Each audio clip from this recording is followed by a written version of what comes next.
So, do you find it weird that you were an early founder of, a Nexenta, which was, you know, pretty tectonically shifting the storage industry in many ways, and now then you went to DevOps, now you come back to storage, but do you see looking back, is there a connecting the dots moment that you have from Right. Nexenta to Data, Oh, OpenEBS being the open source project and Data, the company? right. I'm very curious to hear about that. It's just so. What was the state of software-defined storage when you were starting Nexenta? Was it existing? No, software-defined storage really didn't exist as a thing, right? And so what you did, which is still what most storage sales are about, right? It's all tin wrapped, and you're locked into that vendor. That's it. So you're either EMC, X, some array, or NetApp, or something else, and there is software in it, but you can't independently run that on white box. It's not doable. It's not possible. So what were the workloads, I guess, in those days? So this is like late 2000s, right? Correct. That were driving the software-defined storage requirement. What kind of workloads were Well, there? so virtualization, was hitting real hard on the compute side. So at some level, we could go in and say, okay, you used to be vertically integrated around compute, right? You buy the OS from HP, and the whole thing just worked. And now you trust in VMware, and you can use white box, right, or whatever. You can still buy from HP if you want, but you're not locked in at the same level. But why don't we do the same thing for storage? And in fact, Nexenta would run on almost anything, but the almost was a huge caveat.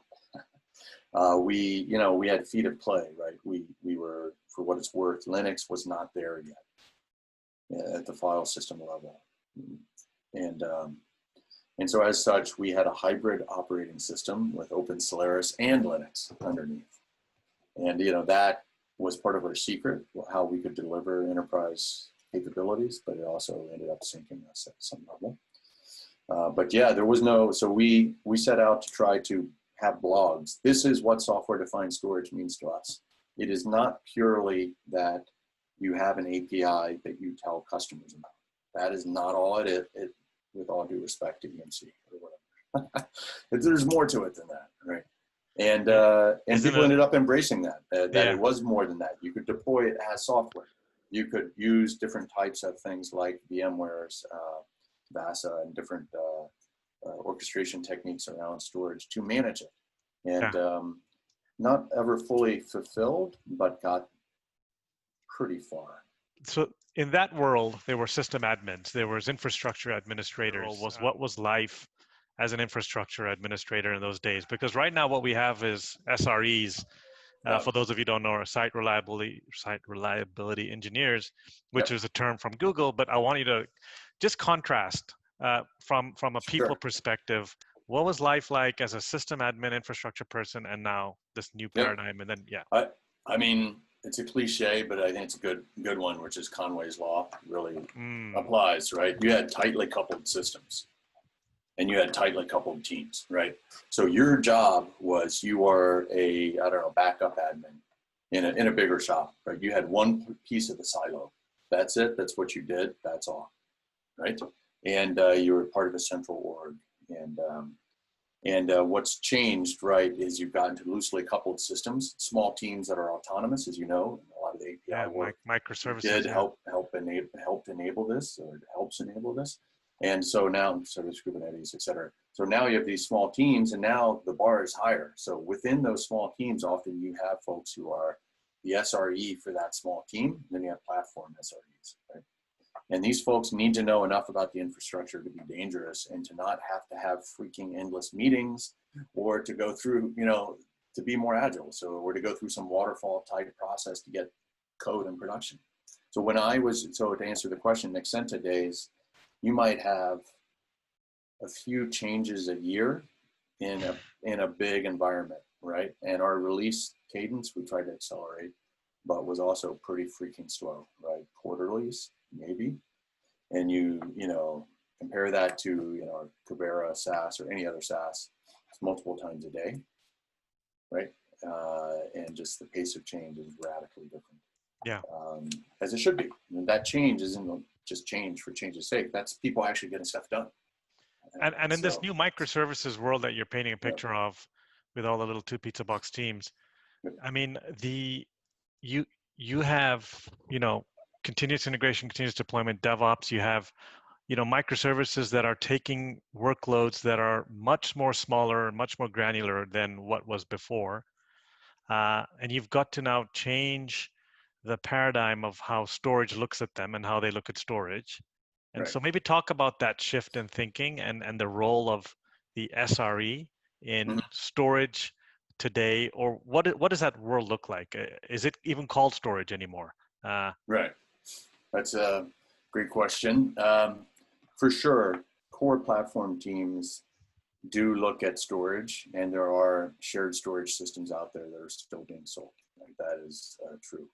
But the pattern that we see is that increasingly you have just enough storage per workload per team. And that's basically it. So why wouldn't you? So let me back up a level. When we were doing Nexenta, it was all about how massively can you scale out your system, your storage system. Well, why? 2 main reasons. Disk drives were freaking slow. Flash was just appearing. So, I mean, you're talking 150 IOPS spindle. How are you going to get to thousands of IOPS? Well, lots of spindles, right? That's the answer. Lots of them. That's the core. Was the core IP of great companies like NetApp, right? With being able to short stroke the drives and all this cool stuff to scale across multiple drives. So that's one main reason. The other is the workloads themselves were not little 2 pizza teams.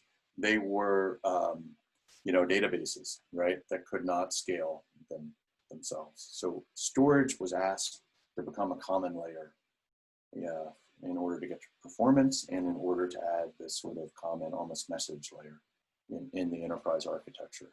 It's radically different today. People don't want storage to do that. When you scale out in that way at storage, you slow the drives down. The drives aren't 150 IOPS, they're like 3 million IOPS, right? Literally. So now you're dealing with how am I, if it's NVMe, how am I going to get that to my little workload in a container? It's very, very different. Resilience comes from the microservices environment itself, or from the distributed databases. Pick one. Okay, pick 12. I mean, I don't know, there's a shitload of these things out there. They're all amazing, but it's not storage. You're not asking storage to do this stuff for you. You're asking Kubernetes to be your layer upon which you build distributed apps. That's it. That's that. It's not just a set of APIs. It's a platform upon which people can more readily build distributed apps and operate them. And so the world has changed radically.